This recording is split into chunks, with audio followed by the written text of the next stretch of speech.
Hi, this is David Zachos, Zachos Realty and Design.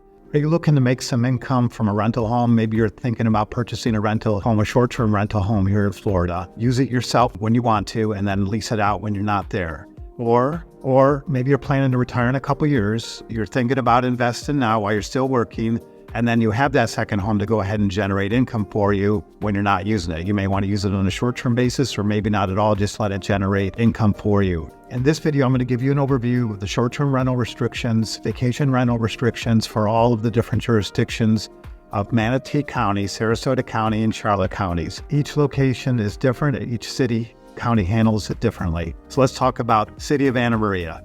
City of Anna Maria does allow short-term rentals. And when I talk about short-term rentals or vacation rentals, I'm going to use that interchangeably for anything less than 30 days. You must register, you must pay certain fees, submit a current license, and have that renewed annually. It must be inspected, meet certain codes, and has maximum occupancy requirements. Just south of the City of Anna Maria is the City of Holmes Beach. The City of Holmes Beach is just south of Anna Maria, just north of Bradenton Beach.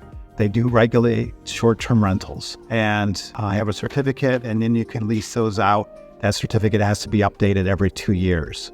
The City of Bradenton Beach is a small city on the Barrier Island, just south of Holmes Beach and north of Longboat Key. The City of Bradenton Beach does allow short-term residential and vacation rentals, but the owner must obtain a permit or license in order to do so. Let's talk about the City of Bradenton in general. The incorporated areas in the City of Bradenton, they do allow short-term rentals. There's a new ordinance that regulates the operation of short-term rentals, and it spells out specific requirements as far as registering the property. You have to meet certain criteria.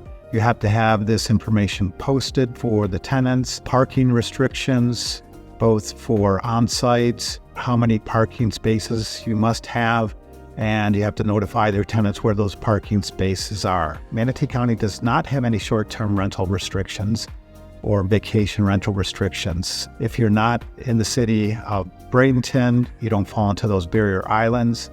Just the unincorporated areas of Manatee County, there's no current restrictions for short-term rentals. Let's move to Sarasota County. Sarasota County prohibits short-term rentals, leases less than 30 days. This is in the unincorporated areas of Sarasota County. This applies to single family and multiple family properties in the unincorporated areas. Now, there are some exceptions to this. Their exceptions would make sense for the barrier islands like Siesta Key, Manasota Key, Casey Key.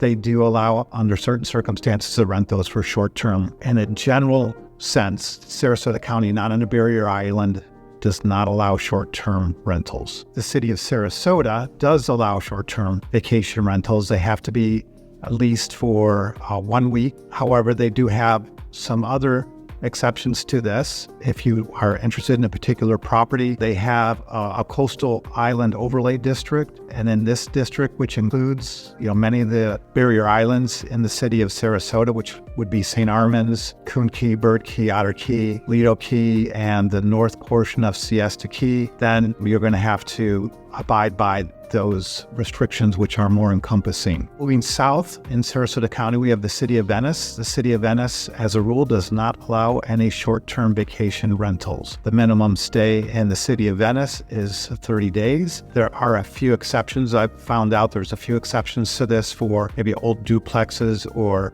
properties that do have a current hotel-motel license. Going further south, the City of Northport. This is in Sarasota County, but the City of Northport, short-term rentals are allowed. You must register with the city. If you go south in Sarasota County to the Englewood is split between Charlotte County and Sarasota County. The Sarasota County portion of Englewood does not allow short-term rentals except for, again, on the barrier islands. So you're going to have some exception to this in the Manasota Key and Englewood. All right, let's talk about Charlotte County. Short-term rentals are allowed in Charlotte County. They are regulated by the county. They require you to obtain a permit, pay some application fees and taxes, follow certain regulations as far as noise, parking, occupancy limits, but you are allowed to register and lease your homes in Charlotte County on a short-term vacation rental basis. That would include the Englewood portion of Charlotte County, and that would also include Port Charlotte and the unincorporated areas of Punta Gorda in Charlotte County. In the city limits of Punta Gorda, and you would like to rent a home on a short-term basis, the city of Punta Gorda does require you to obtain a business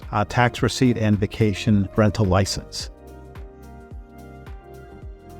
In conclusion, there's a lot of different jurisdictions within these 3 county areas. They all have different rules and regulations when it comes to short-term rentals. This doesn't even include condo association or the HOA association. Some homes are not in the city. They may be in an unincorporated area, and you feel like, oh, this is a great opportunity for me to have a short-term rental, but make sure you check if they're in a HOA. Sometimes there's a master HOA, a secondary HOA, and there may be leasing restrictions. It's important for you to do your homework, but if you do your homework, and we can help you with that, if you have questions about any specific neighborhoods or areas, we can definitely point you in the right direction, answer those questions, and tell you also our insight and our guidelines. Because I personally own short-term rentals. Our office represents a lot of buyers that have purchased homes that make them either short-term or long-term rentals. We have a property management division that handles that, so we can definitely be a resource for you. So thank you for watching. I appreciate your time. Look forward to speaking with you again soon. Take care.